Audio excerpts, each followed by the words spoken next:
The day my life ended began like any other. I had worked the night shift at the factory for over 7 years, and I knew the exact count. Everyone did. Not because we expected a reward, but because keeping track of the days was the only way to stop them from blending together. My station was number 47, right in the middle of the line. For all those years, my task never changed: feed sheets of metal into the machine again and again. My routine was clockwork: wake in the evening, choke down a meal of ration paste, walk the same path to the factory, and stand for hours while the machinery roared around me. The factory itself seemed endless, stretching so far in both directions it could have gone on forever. Steam hissed from pipes above, bursts of noise that timed themselves with the movement of thousands of workers. The air always carried the same taste: burnt metal and recycled breath. My hands were rough and hardened from years of handling the same sharp-edged sheets.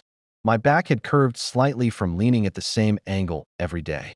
Beside me was Jorik, muttering numbers under his breath as he worked. On the other side, Mela, who never spoke at all. None of us talked about who we had been before the factory. There didn't seem to be any point. Every shift, the overseer's voice came through the loudspeakers with the same message: quotas are not being met. Increase production or face ration cuts. It wasn't angry, just cold, matter of fact. The message never changed, except the demand always rose higher. By then I moved on autopilot. My hands worked while my mind drifted. Sometimes I thought of the taste of real food, though the memory felt more like a dream. Sometimes I imagined colors brighter than the factory's constant rust-orange glow. These thoughts came and went quickly, like sparks that vanished before they could light anything. The work itself wasn't complicated, only endless. You had to keep the rhythm exactly right. Feed a sheet. Count 3 seconds, feed another. Too fast, and the machine jammed. Punishment followed. Too slow, and the quota dropped. Punishment again. After years of repetition, I knew the rhythm as well as my own heartbeat. Around me, thousands of others did the same. A chorus of grinding metal, hissing steam, and the occasional cry when someone slipped and got shocked for breaking pace. I wouldn't say I was unhappy. Happiness didn't feel like something that mattered anymore. What mattered was that I was fed. I had a bunk in the barracks. I had my coveralls, my boots, my ID tag. I worked, the system provided. That was the exchange. At the middle of every shift, the prayer came over the speakers. 10,000 voices repeated the same words in unison: blessings for the machine, blessings for the worker, blessings for the emperor. We said it automatically, like breathing. My cell in the barracks was small: bare walls, a cot, a single light, a waste bin, and a storage box. Just enough. But I had it to myself, a little square of space I'd earned by never slipping, never questioning, never failing. Most workers shared a room with 3 or 4 others. Having a cell to myself was rare, almost a luxury. The food was just enough to keep us alive. Ration paste, served from giant vats, delivered the calories and nutrients we needed. Each day had its own flavoring. A chemical mix meant to break the monotony: fruit on Mondays, fake meat on Tuesdays, and other barely noticeable variations for the rest of the week. Personally, I preferred it plain. The added tastes always felt wrong, like they were pretending to be something they weren't. Every cycle, we had 2 hours of free time. Most workers crowded into the communal rooms to play games with scraps, listen to readings from manuals or devotional texts, or just talk. I usually went back to my cell. There, I would lie still and listen to the hive itself, the skittering of rats in the walls, the dripping of water from old pipes, the constant low hum of machinery that never stopped. Sleep was easy back then. Exhaustion guaranteed it, and the darkness of the barracks made it peaceful. My dreams were simple: places larger than the factory, skies I had never seen but somehow remembered, faces that felt familiar even though their names were long gone. They always faded as soon as I woke, leaving behind only the ghost of something once important. By then, my life had settled into a rhythm so exact it felt unbreakable. I knew the number of steps from my cell to the factory floor. I knew when the cleaning drones passed, and how to avoid crowded corridors. I even timed my visits to the washrooms to escape the lines. Everything had been smoothed down into efficient patterns, a life reduced to routine. The factory itself was eternal. It had stood for centuries before I arrived and would still be grinding on centuries after I was gone. Old workers vanished when they could no longer keep up. and new ones arrived from above, usually young people who had failed to climb higher. They either learned the rhythm quickly or disappeared just as quietly. I never expected anything to change. In a galaxy as vast as ours, I was smaller than dust. My whole world was the same: the factory, the barracks, and the tunnels between them. And I had long since accepted that. The morning everything changed began just like all the others. The klaxon shrieked at the 19th hour, dragging us awake. My body reacted instantly, years of habit pulling me upright before thought could catch up. Coveralls, boots, ID tag, always in that order. The mirror above my locker showed a face I hardly recognized anymore, aged by the factory air and scarred by years of chemical exposure. Then came the familiar walk, down 3 levels by lift, through corridor Gamma Prime, past the shrine where incense always burned, left at one junction, right at the next, straight through the final checkpoint, where the servitors scanned us without a word. At the end of that walk, my station waited for me exactly as I had left it: the stacks of metal sheets, the machine humming steadily, the lights glowing green across the panel. Nothing was different. At least, not yet. Everything was as it always was: every tool, every sheet of metal, every light in its place.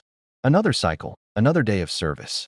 Jorik was already working, quietly counting under his breath as he always did: 47, 48, 49, 50. By the end of the shift, his count would reach the thousands. On the other side, Mela worked in silence, moving with the same flawless precision that had made her the best worker on the line for years. The overseer's platform above us stood empty, though the ever-watchful servitors still tracked every movement.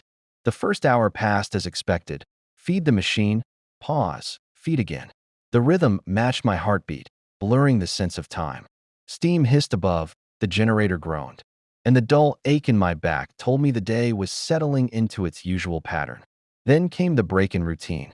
It started as a sound, different from the factory's endless noise. Marching boots, steady and sharp, echoing down the corridors. Voices barked orders in clipped, military tones. The sound grew louder, closer, until even the most disciplined workers began to look up from their machines. For the first time in years, the rhythm broke. The overseer arrived early, flanked by strangers, in dark blue uniforms marked with silver. Insignias, soldiers, officers. Their presence changed the air instantly. This place that had always felt eternal and unshakable suddenly seemed fragile, even hostile. Workers who had stood unflinching at their stations for decades now looked small, unsure. The loudspeakers crackled to life. The announcement came, cold and absolute: by order of the planetary governor, under imperial conscription laws, the following workers are to report for immediate military service. Names began to echo through the factory. Each one landed like a hammer blow. Men and women stepped away from their stations with the same obedience they gave to production quotas. But their faces betrayed them: fear, confusion, the crushing realization that their world was over. Jorik Yelin, Station 46, Alpha 7. The man beside me stopped counting mid-word. Silence replaced the numbers that had filled every shift for 7 years. Mela Karath, Station 48, Alpha 7. The woman on my right stepped back, her perfect rhythm shattered. I had never heard her speak in all the years I'd worked beside her. But in that moment, she whispered something I couldn't make out. The list went on. Young and old, skilled and unskilled, it didn't matter. The pattern was invisible to us. The choices felt random, dictated by a logic none of us could see. Then I heard my own name. Marcus Kellyan, Station 47, Alpha 7.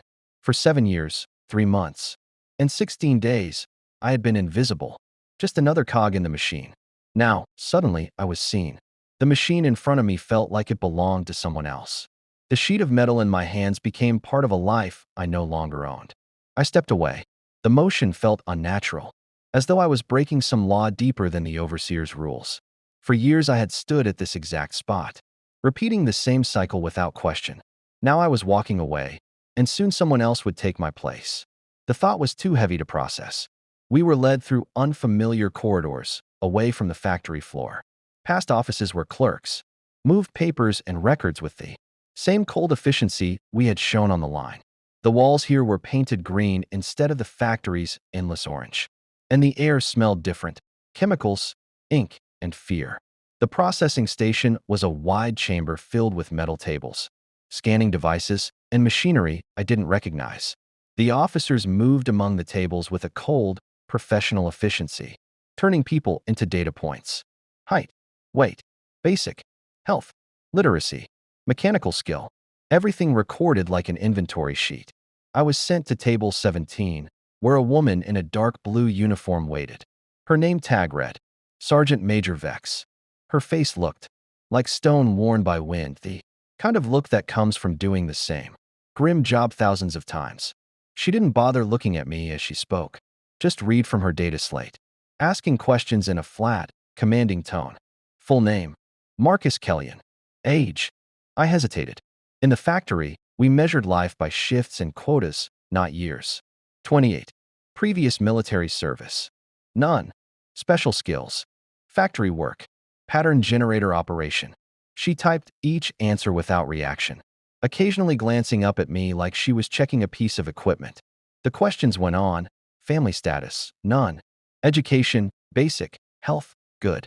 With every answer, I felt the walls closing in, funneling me towards some unseen destination.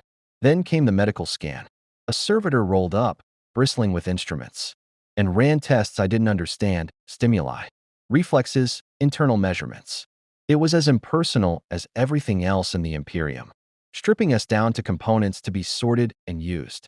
Physically suitable for standard infantry service, the machine intoned. Recommended assignment, frontline combat unit. Siege warfare specialization. The words meant nothing to me at the time. I'd seen Imperial Guard posters, heard the propaganda, but it was always something distant and abstract.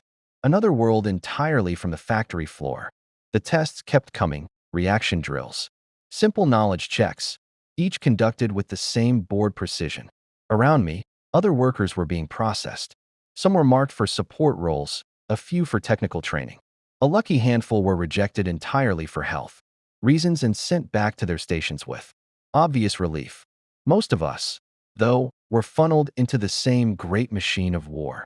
It took less than 4 hours. For hours to break apart a life I had spent 7 years building. For hours to turn a factory worker into a soldier. The efficiency was almost admirable, every attachment, every preference, swept aside like dust. By the end, we weren't workers anymore. We were conscripts, our names reduced to numbers and codes that determined where we'd go next. Mine was 4,471,892. Delta Infantry classification, pending assignment. The name Marcus Kellyan still existed, but it already felt like it belonged to someone else. The last step was equipment issue. A cloth bag was handed to me, holding a few essentials, regulation underclothes, a canteen, a small eating kit, and a thin booklet titled Basic Military Doctrine for New Conscripts. Its cheap paper smudged under my fingers.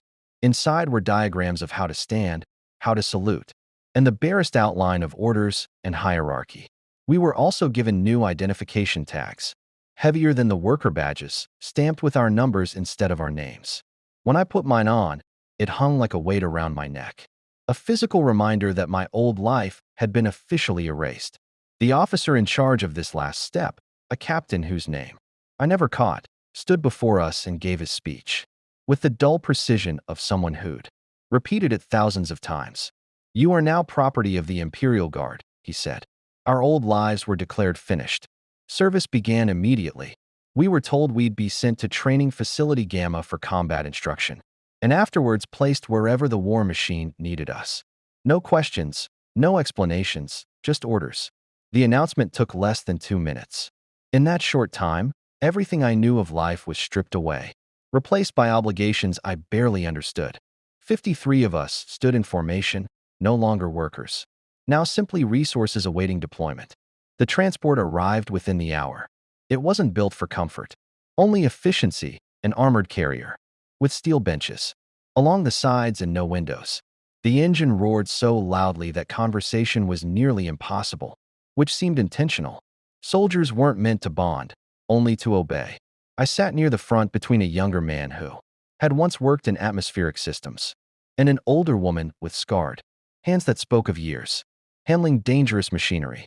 None of us spoke. Words felt useless against the weight of what had just happened. through a narrow viewing slit at the front. I caught glimpses of parts of the hive I had never seen before. Homes where families lived in actual houses. Markets filled with goods for sale rather than endless production quotas. Offices where officials ran the endless machinery of governance. I didn't envy them, but it struck me that I'd never imagined life beyond the factory. For 7 years, I had accepted that work was the natural order.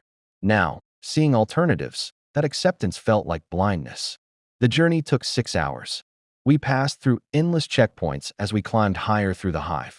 The air grew cleaner, though never free of that recycled taste that clung to every level.